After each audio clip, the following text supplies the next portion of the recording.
ઉપલેટાના ગઢેથડ નજીક આવેલા વેણુબે ડેમના 4 દરવાજાને મેન્ટેનન્સની કામગીરી માટે 4 ફૂટ ખોલવામાં આવ્યા। ડેમમાંથી 6823 ક્યુસેક પાણી ભાદર નદીમાં છોડાયું, જ્યારે 129 MCFT પાણી પીવા માટે અનામત રખાયું। ડેમના 20 દરવાજાનું રિપેરિંગ શરૂ થશે। નદી કાંઠાના વરજાગ, જાડિયા, ગઢેથડ, નાગવદર, મેખા, ટીબડી, નીલાખા, ગણુદ સહિતના ગામોને નદીના પટમાં અવરજવર ન કરવા સૂચના અપાઈ છે। આ કામગીરીથી ડેમની જાળવણી અને પાણી વ્યવસ્થાપનમાં સુધારો થશે।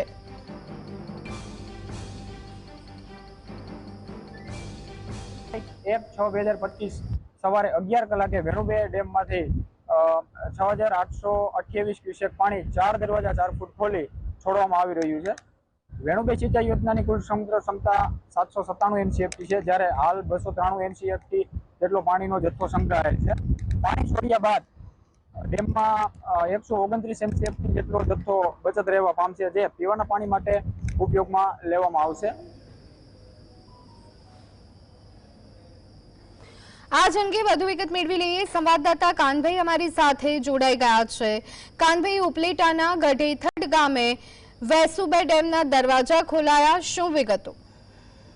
ઉપલેટાના ગઢેથડ પાસે આવેલ વેણુ ડેમના 4 દરવાજા ખોલવામાં આવ્યા હતા। વેણુ ડેમના દરવાજા મેન્ટેનન્સની કામગીરીને હેતુથી ટેસ્ટ ઉપરની પાણીનો જથ્થો ખાલી કરાયો। વેણુબે ડેમના 797 સેફટી પાણીની કેપેસિટી વેણુબે ડેમની 294 પાણી જવા માટેની 165 MFFTની કુલ 6823 ક્યુસેક પાણી છોડવામાં આવ્યું હતું। ડેમમાં 129 પાણીનો જથ્થો પીવાનું પાણી માટે અનામત રખાયો છે। ડેમના 4 દરવાજા ખોલવાથી સાઈડના નદી કાંઠાના વિસ્તારના વરજંગાડિયા, ગઢેથડ, નાગવદર, મેખાટીંબી, નીલાખા, ગણોદ સહિતના ભાદર નદી કાંઠા વિસ્તારમાં એલર્ટ કરાયા હતા। વેણુબે ડેમના દરવાજા ખોલવાથી રિપેરિંગ કામ હાથ ધરાયું છે। આભાર કાનભાઈ સમગ્ર માહિતી આપવા બદલ।